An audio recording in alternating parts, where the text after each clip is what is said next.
Friends, எல்லாரும் எப்படி இருக்கீங்க?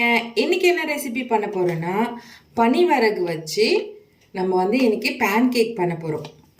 இந்த எல்லாமே வந்து பொங்கல், உப்மா அந்த மாதிரி செய்யறதை விட நம்ம இந்த மாதிரி மில்லட்ஸ் வச்சு வித்தியாசமான ரெசிபிஸ்லாம் ட்ரை பண்ணலான்னு இருக்கிறேன்.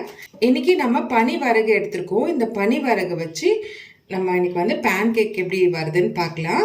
1 கப் அளவுக்கு பனிவரகு எடுத்துக்கலாம். இந்த வரகு வந்து நல்லா ஒயிட்டா அழகா இருக்கு.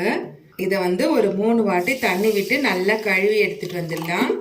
இந்த வரகு அரிசியை நல்லா கழுவியாச்சு. இப்போ இதுல தண்ணி ஊற்றி ஒரு 2 hours நல்லா ஊற வச்சிடலாம். அப்படியே இப்போ வரகு அரிசி நம்ம ஊற வச்சு வச்சிருந்தோம் இல்லைங்களா, ஒரு 3 hours ஊறிருக்கு. நல்லா ஊறிருக்கு பாருங்க.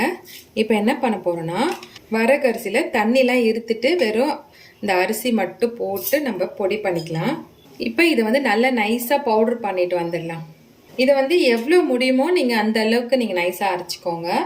ஒரு ஜாரில் ஒரு பனானாவை நம்ம கட் பண்ணி போட்டுக்கலாம். நம்ம வழக்கமாக செய்கிற பேன் கேக் தாங்க, ஆனால் வந்து நம்ம இன்னைக்கு பனிவரகு வச்சு பண்ண போகிறோம். அவ்வளோதான் டிஃப்ரெண்ட். இப்போ இந்த பனானா வந்து சின்ன சின்ன பீஸாக கட் பண்ணி போட்டுக்கோங்க. நல்லா பழுத்த பழமாக இருந்தால் இன்னும் நல்லாயிருக்கும். இது போட்டாச்சா, அடுத்தது இதில் ஒரு எக்கு போட்டுக்கலாம். ஃபஸ்ட்டு இதை அரைச்சிட்டு வந்துடலாம். இப்போ இந்த முட்டையும் இந்த வாழைப்பழத்தையும் நல்லா அரைச்சிட்டு வந்துட்டேன். இப்போ இது கூட நம்ம அரைச்சி வச்சுருக்க பனிவரகையும் சேர்த்துக்கலாம். இப்போ இந்த முட்டை கூட நம்ம அரைச்சி வச்சுருக்க பனிவரகையும் சேர்த்தாச்சு. இப்போ இதில் டேஸ்ட்டுக்கு நம்ம நாட்டு சக்கரை கொஞ்சமாக சேர்த்துக்கலாம். 1 ஸ்பூன் அளவுக்கு சேர்த்துக்கோங்க. கொஞ்சமாக உப்பும் சேர்த்துக்கோங்க.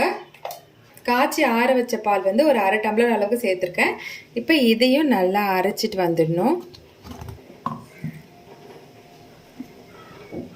இப்போ பாருங்க, எல்லாத்தையும் சேர்த்து நல்லா அரைச்சாச்சு. பனிவரகு, எக்கு, பால், பனானா எல்லாம் சேர்த்து சூப்பராக நம்மளுக்கு பேன் கேக்கோட பேட்டர் ரெடி ஆயிடுச்சு. இதை ஒரு பாத்திரத்தில் மாற்றிக்கலாம். உங்களுக்கு மாவு வந்து ரொம்ப திக்காக இருந்ததுன்னா கொஞ்சமாக பால் கூட சேர்த்துக்கலாம். இன்னும் கூட பேன் கேக் மாவு வந்து கொஞ்சம் தோசை மாவு அளவுக்கு கொஞ்சம் இதுவாக இருக்கணும். இந்த அளவுக்கு இருக்கணுங்க. அப்போ தான் வந்து பேன் கேக் வந்து நல்லா வரும். இப்போ நம்ம பேன் கேக் செய்ய ஆரம்பிச்சிடலாம். தோசைக்கல் நல்லா காஞ்சிடுச்சு. இதில் வந்து கொஞ்சமாக நெய் போட்டுக்கோங்க. நம்ம வீட்டு பிள்ளைங்களுக்கு பண்ணுற மாதிரி இருந்தால் நெய் போட்டுக்கோங்க. பெரியவங்களுக்குனா கொஞ்சமாக எண்ணெய் சேர்த்துக்கோங்க. நெய் வேண்டான்னு நினைக்கிறவங்க எண்ணெய் சேர்த்து நீங்கள் பண்ணிக்கலாம். நெய் போட்டால் கொஞ்சம் வாசனை நல்லாயிருக்கும். அதனால நான் கொஞ்சமாக நெய் போட்டிருக்கேன்.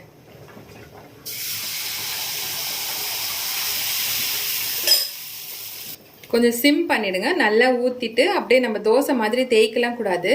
அப்படியே ஒரே இடமா ஊற்றிட்டு அப்படியே கொஞ்சம் சிம் பண்ணிட்டீங்கன்னா உள்ளெல்லாம் வெந்துடும். வேணுன்னா இது மேலே கூட நீங்கள் மூடி போட்டு கூட வேக வைக்கலாம்.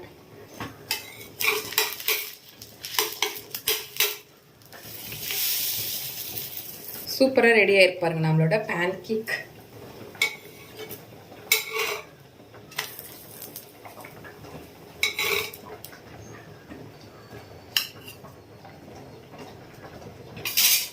நல்லா வெந்திருக்கு பாருங்க. நல்லா வெந்து சாஃப்டா இருக்கு. அடுத்த பேன் கேக் நம்ம பண்ணிக்கலாம். இப்படியே ஒரே இடமா ஊத்திக்கோங்க மாவை. ஒரு சைடு வெந்ததுக்கு அப்புறம் நம்ம திருப்பி விட்டுக்கலாம். பேன் கேக் சூப்பரா ரெடி ஆயிடுச்சு நம்மளது. இப்போ இதுக்கு மேல கொஞ்சம் ஹனி சேர்த்துக்கோங்க. ஹனி போட்டு சாப்பிட்டிங்கன்னா இன்னும் நல்லா இருக்கும் பேன் கேக். இதுக்கு மேலே கொஞ்சமாக பாதாம் வந்து நான் துருவி வச்சுருக்கேன். இதையும் சேர்த்துக்கிறேன். தேன் வந்து உடம்புக்கு ரொம்ப நல்லது. அதனால் நம்ம எல்லாத்துலேயுமே தேன் சேர்த்துக்கலாம். அது குழந்தைங்களுக்கு முக்கியமாக நம்ம தேன் கண்டிப்பாக சேர்த்தே ஆகணும். இந்த மாதிரி நம்ம ஃப்ரூட்ஸ் கூட இந்த நம்ம செஞ்சு வச்சுருக்க பேன் கேக் கூடலாம் கொஞ்சம் ஹனி சேர்த்து கொடுங்க. இது கூட கொஞ்சம் ஆப்பிள் பீசஸ்லாம் கட் பண்ணி வச்சுருக்கேன். இந்த மாதிரி நீங்கள் கொடுத்தீங்கன்னா நம்ம ஃபேமிலியில் இருக்கவங்களுக்கு நல்ல ஒரு ஹெல்த்தியான பிரேக்ஃபாஸ்ட் கொடுத்த ஃபீல் இருக்கும் நமக்கு. இந்த மாதிரி ரெசிபியை நீங்கள் கண்டிப்பாக உங்கள் வீட்டில் ட்ரை பண்ணி பாருங்கள். எப்படி இருக்குன்றதை எனக்கு கமெண்ட் பண்ணுங்கள். இந்த மாதிரியான சிறுதானியங்களை வச்சு செய்கிற ரெசிபிஸ்லாம் உங்களுக்கு பிடிக்கும்னா கண்டிப்பாக என்னுடைய சேனலே உங்களுக்கு பிடிச்சிருக்கோன்னு நினைக்கிறேன். பிடிச்சிருந்ததுன்னா உங்கள் ஃப்ரெண்ட்ஸ்க்கும் ஷேர் பண்ணுங்கள். என்னுடைய சேனலையும் சப்ஸ்கிரைப் பண்ணுங்கள். மீண்டும் அடுத்த வீடியோவில் சந்திக்கலாம். நன்றி, வணக்கம்.